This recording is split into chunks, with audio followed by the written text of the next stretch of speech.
I want to tell you about a moment that stopped me cold. I was sitting across from someone I cared about, someone who had spent months telling me with their actions, not their words, that they were fine, that they didn't need me, that the distance between us was healthy and natural and just how they were built. And then, on a completely unremarkable Tuesday, they said something so small I almost missed it. They said, "I don't know, things have just felt kind of off lately." That was it. That was the whole sentence. But I knew exactly what that sentence was carrying underneath it. Because by that point I'd spent enough time studying avoidant attachment to recognise what off actually meant. It meant they missed me.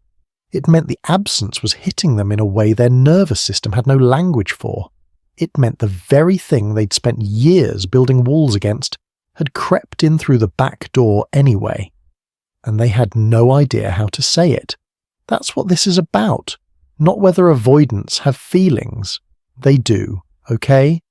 The real question is whether those feelings ever actually make it to the surface. And honestly, most of the time, they don't. Not in ways you'd recognise, not in ways they'd even recognise. But there are signs, specific, quiet, almost invisible signs that an avoidant is missing you, and suppressing every signal of it with a kind of psychological precision that took them decades to build. Most people get this completely wrong. They watch for grand gestures. They wait for the avoidant to finally say the thing. They look for the dramatic confession, the tearful phone call, the long message at midnight that explains everything. And when none of that comes, they assume the avoidant doesn't care. But that's not how this works. That's never how this works. Here's what you need to understand before anything else. Avoidant individuals cope with distress by deactivating their attachment systems. Basically, suppressing negative feelings so automatically that in theory it kills the motivation to reach toward anyone at all. That word, deactivating, is the key to everything. Because it doesn't mean the feeling disappears.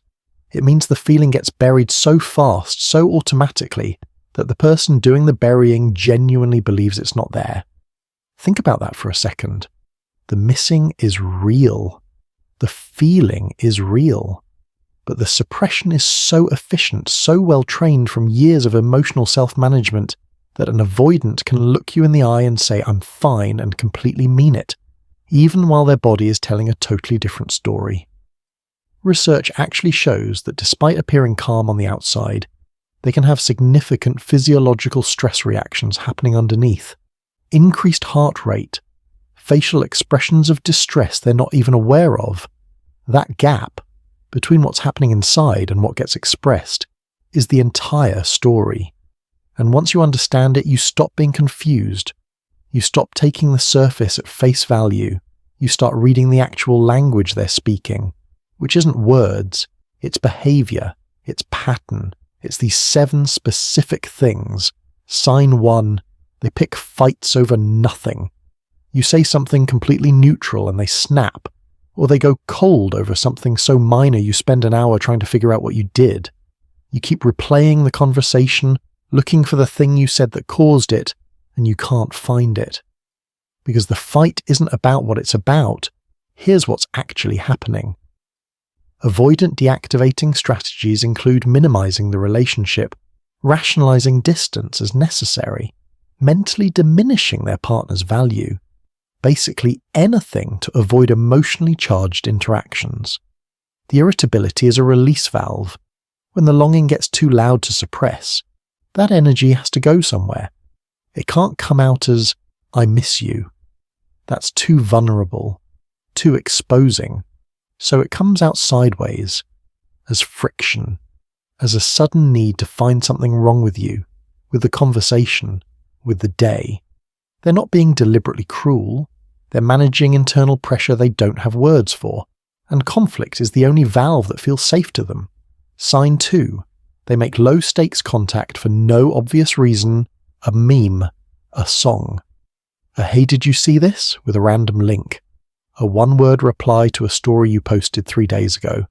Nothing that asks for anything. Nothing that gives anything. Just A tiny thread of contact dropped with maximum plausible deniability. This is not casual. I really want you to hear that. These deactivating strategies operate automatically, often outside conscious awareness, which means when an avoidant reaches out, even in the smallest, most throwaway way, they're actually fighting against an automatic system that would normally keep them quiet.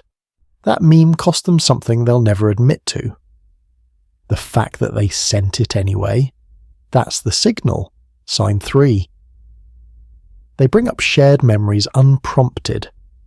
You're in the middle of a completely unrelated conversation, and they say something like, "That reminds me of when we," and they reference something from months ago, something specific, something they'd apparently been holding on to. Here's the thing about that. Research using fMRI imaging shows avoidant adults activate prefrontal regulatory circuits faster than securely attached people when they hit attachment distress, basically thinking the feeling away before it can become a relational bid. Their brain is neurologically trained to suppress attachment-related thoughts before they become words. So when a memory makes it to the surface and actually out of their mouth, it bypassed the suppression system, the wall cracked for a moment, and you just saw straight through it. Sign 4. They get more irritated when you're emotionally unavailable. This is the most counterintuitive one, and honestly the one that trips people up the most. When you're warm and open and pursuing connection, the avoidant pulls back. Classic. We know that pattern. But watch what happens when you pull back. When you get busy, or distracted, or start putting your energy somewhere else, suddenly they're more present. Suddenly they have opinions about whether you're okay.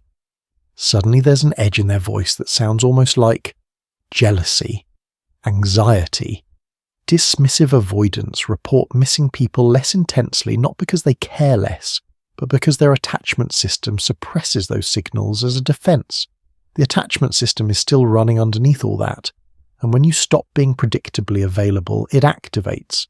Their nervous system notices the absence before their conscious mind admits to caring about it. So they get edgy.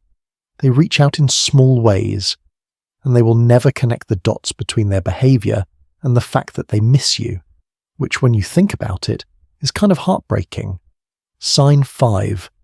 They protect their feelings around you specifically. Studies show highly avoidant individuals actually believe it's wrong to burden their partner with emotional distress, and that belief gets stronger the more dependent they feel on the relationship. They report using what researchers call protective buffering specifically when they feel most connected. Read that again. The more they care, the more they hide. This should reframe everything for you. When an avoidant is genuinely emotionally connected to you, when you actually matter, their instinct isn't to show it more, it's to hide it more carefully. Because they've internalized this belief that seeking closeness won't reduce distress, that it might actually result in punishment, loss of autonomy, rejection. So the depth of what they feel is exactly what drives them underground. The more they miss you, the quieter they get about it. The more they need connection, the harder they perform not needing it. That's the whole cruel paradox right there. Their love makes them hide. Sign 6. Their body language says what their words won't. Watch what they do in proximity to you. Not what they say, what they actually do. Avoidant individuals consciously redirect attention away from emotional triggers. That part's well documented. But here's what gets missed. When they're in a state of suppressed longing, the control over their body language starts to slip. They linger in conversations a beat longer than usual. They find reasons to stay in the same room. They don't initiate physical touch, but they don't move away from it either. They remember something you mentioned weeks ago and bring it up like it's nothing. These aren't accidents. These are attachment signals coming through the only channel that feels safe. Behavior that can be denied if challenged, retracted if it gets too real. The avoidant brain has learned to reroute longing into something quieter before it ever reaches conscious thought. That rerouting takes energy. It's not the absence of feeling. It's feeling that's gotten extremely efficient at hiding itself. Sign 7. They don't fully move on. Weeks pass, maybe months, and yet there's still this thread. They still orbit. They still notice. They haven't closed the door, they've just stopped standing in front of it. Research actually backs this up. Months after a breakup, avoidants miss their partners and often have regrets. But because they don't self-reflect in the same way, they suppress it. They act cold even when they're sad. They don't share the grief, so it just sits there, invisible. The absence of visible grief is not the absence of grief. An avoidant who's genuinely moved on goes quiet in a very specific way. They disappear fully. But an avoidant who's suppressing missing you stays in the peripheral, present enough to watch, not present enough to close the distance. That's the difference. And it matters. Okay. Now here's the part I need you to actually sit with. Understanding these 7 signs doesn't mean waiting is the answer. It doesn't mean if you're just patient enough, careful enough, understanding enough, the suppression will eventually crack open and they'll give you what you need. Because these deactivating strategies exist to protect them from hurt they've experienced before. And while they might offer some temporary comfort, they cause real long-term damage to relationships, leaving partners feeling confused, rejected, exhausted. The suppression isn't a phase, it's a system built over a lifetime, and you cannot love someone out of a system. You can't be patient enough or present enough to dismantle it for them. That's their work. It has always only ever been their work. What you can do, the only thing you actually can do, is get honest about what you need. Not what they might eventually be capable of. What you need right now, consistently, to feel safe and valued. Because here's the uncomfortable truth I wish someone had told me sooner. An avoidant missing you deeply is not the same thing as an avoidant being able to love you the way you need to be loved. Both things can be completely true at the same time. They can be carrying every single one of these 7 signs and still not be in a place where they can give you what a real relationship actually requires. The signs are not a promise, they're information. To them, love feels like both home and danger at the same time. That intensity you bring, the depth of connection you're offering, it terrifies them even as they want it. So you have to decide whether you're willing to keep living in the space between those two things. Because that space, that gap between being someone's home and being someone's danger, that's where you've been living. That's what's been exhausting you. The question isn't whether they miss you. They probably do. The real question is whether missing you is enough for them to actually do something about it, and whether you can accept the answer, whatever it turns out to be,